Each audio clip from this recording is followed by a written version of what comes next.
자, 오늘은 김기택의 새에 대해서 한번 정리를 해볼게요. 자, 일단은 새라고 하는 제목이 제일 중요할 것 같아요. 자, 여기서 이제 새라고 하는 거는 우리 본문 중에도 있지만 시적 대상인 현대인을 상징을 해요. 자, 그런데 이 현대인을 어떻게 보고 있냐라고 얘기를 한다면 우리 현대인이잖아요.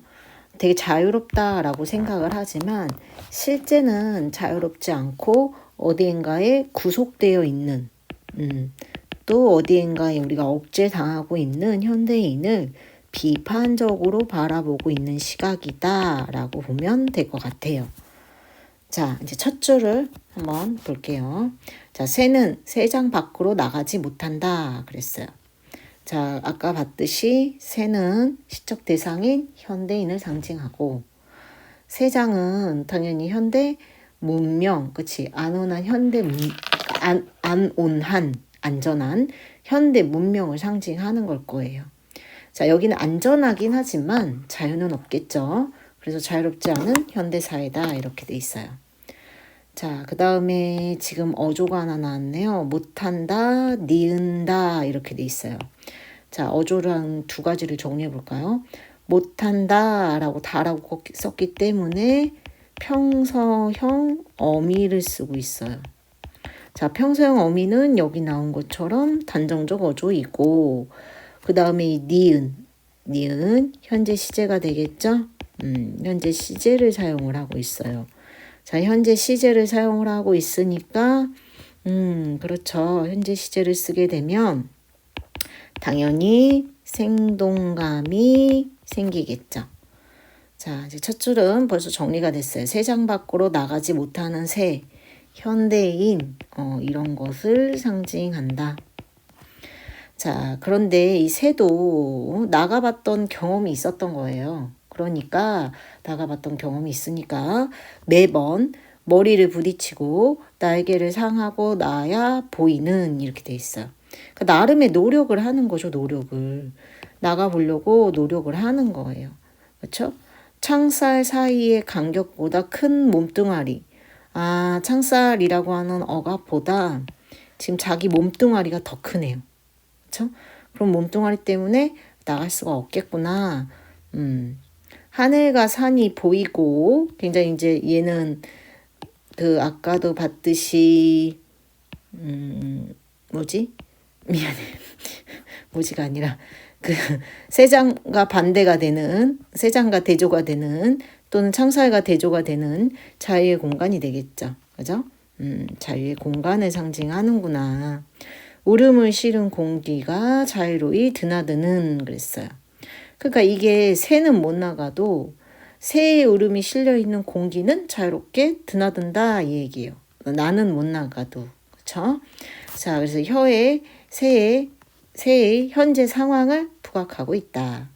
자, 그리고 또 이게 공간각적 심상이 되겠죠? 어떻게 공간각이에요? 그러면은 울음이라고 하는 청각이 자유롭게 드나드니까 시각화가 되었구나 라고 볼 수가 있을 것 같아요. 자, 그러나 하고 바로 나왔어.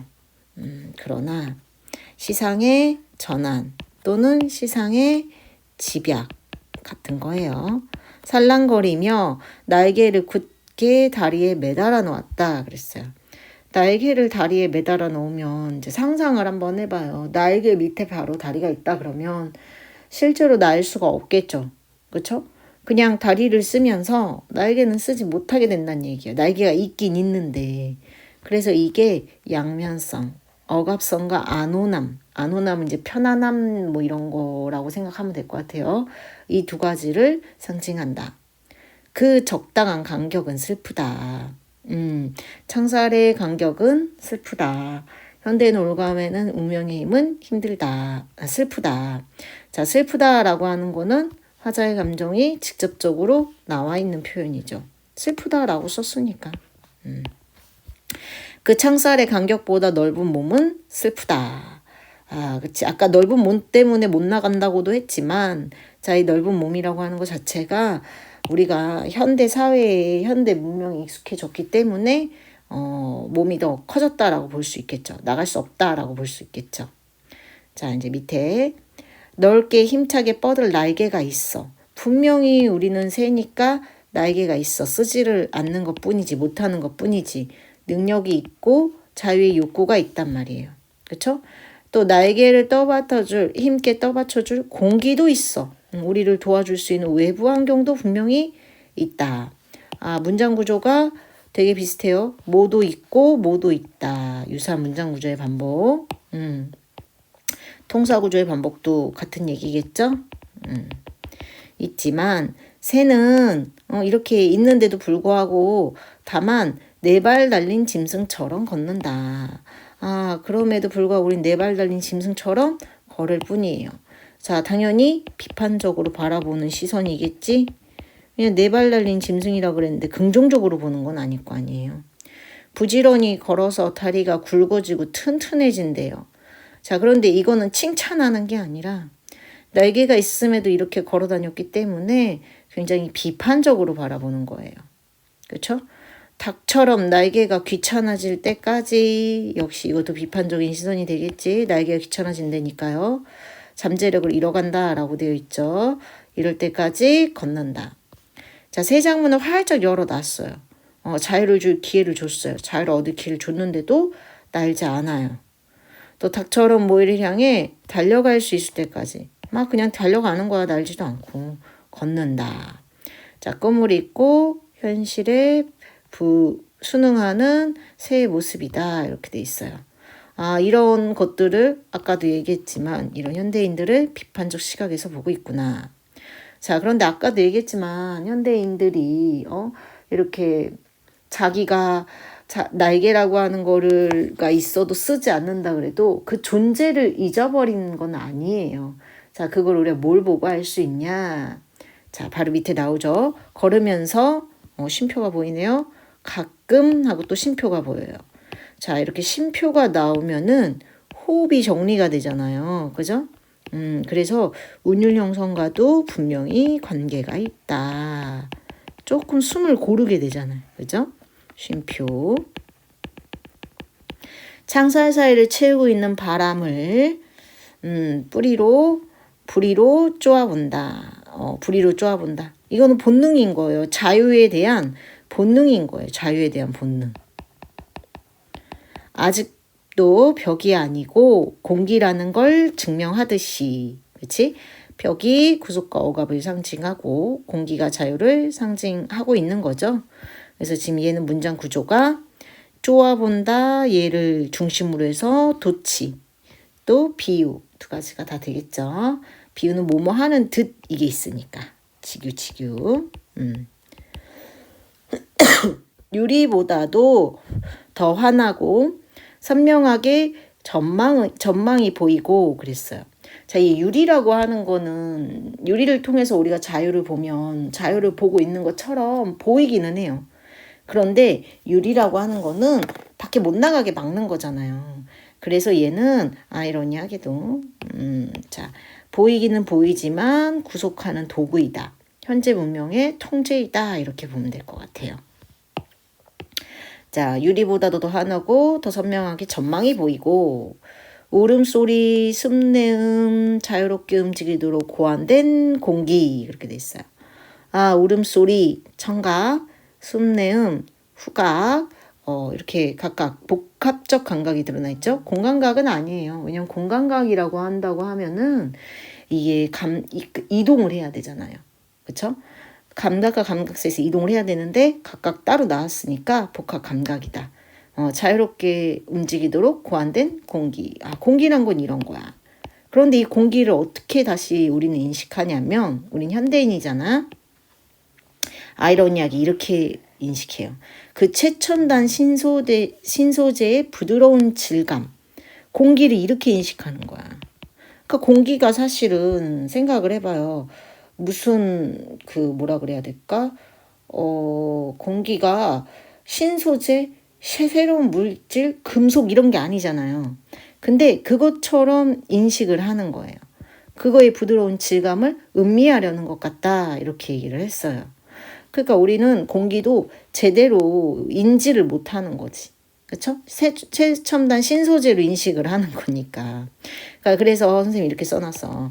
날개를 사용하게 해줄 공기를 제대로 인식한 게 아니라 단순히 음미의 대상으로만 여기고 있다. 새가. 그러니까 이게 새가 자유가 없으니까 가지는 일종의 한계 같은 거예요. 결국에 새는 끝까지, 그치? 일상에 안주하려고 하는 현대인을 상징할 수밖에 없다. 만약에 새가 공기를 제대로 인식했다면, 그러니까 최첨단 신소재의 부드러운 질감이 아니라 제대로 인식을 했다면, 이렇게 일상에 안주하려고 한다라고 마무리 짓진 않겠죠. 그죠? 자, 이제 밑에 갈래랑 성격이랑 주제랑 나왔는데 중요한 것들 한번 쭉 볼게요. 자, 성격은 비판적이다. 그러니까 안주하려고 하는 현대인을 비판하려고 하는 거예요. 현대사회에 좀 더 자세히 써볼게요.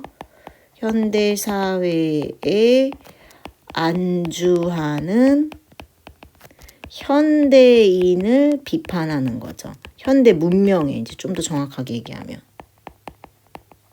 우리. 그지? 성찰적. 왜 성찰적이에요? 그러면은 이런 현대인은 우리만이 아니라 화자도 포함이 돼 있는 거예요. 그러니까 화자도 현대인이에요. 당연한 거죠? 비유적, 감각적. 어조는 안타까운 어조이다. 안타깝죠. 그죠? 또 주제, 자유를 잊고 일상생활에 매몰되어가는. 매몰을 이제 막 그냥 뭐랄까 묻혀간다 이런 의미. 근데 이게 일상생활이라고 하면 좀 그렇고요. 현대 문명 생활에 매몰되고 있다. 이게 좀 더 정확할 것 같아요.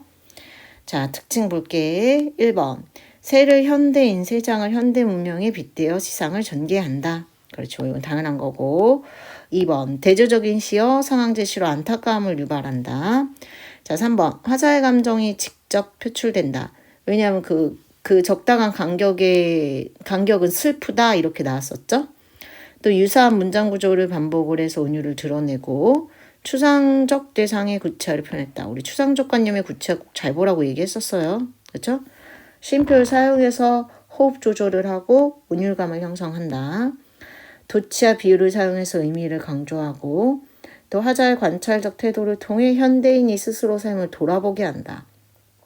시적 대상에 대한 묘사를 통해서 삶의 아이러니, 자, 우리가 편안하게 사는 것 같지만 실젠 자유가 없는, 그지? 그런 아이러니를 느끼게 한다. 이런 거 정도 보면 되겠죠. 자, 밑에는 시의 내용을 이해하기 위해서 이제 나온 해설이니까 한번 쭉 읽어보면 좋을 것 같아요. 막 그렇게 어려운 시는 아닌데, 왜 어렵지 않다라고 얘기하냐면 우리가 우리의 삶을 조금 되돌아보면 이게 충분히 이해가 갈 수 있는 내용이라고 생각을 해요. 그러니까 그런 거 잘 생각을 해가지고 풀면 어렵지는 않은데 이제 시에서 나오는 말이라든가 또 이런 뭐 좀 연결되는 부분들이 조금 어렵다라고 느껴지는 부분이 있으면 반드시 꼭 질문을 하길 바래요. 자, 일단 여기까지.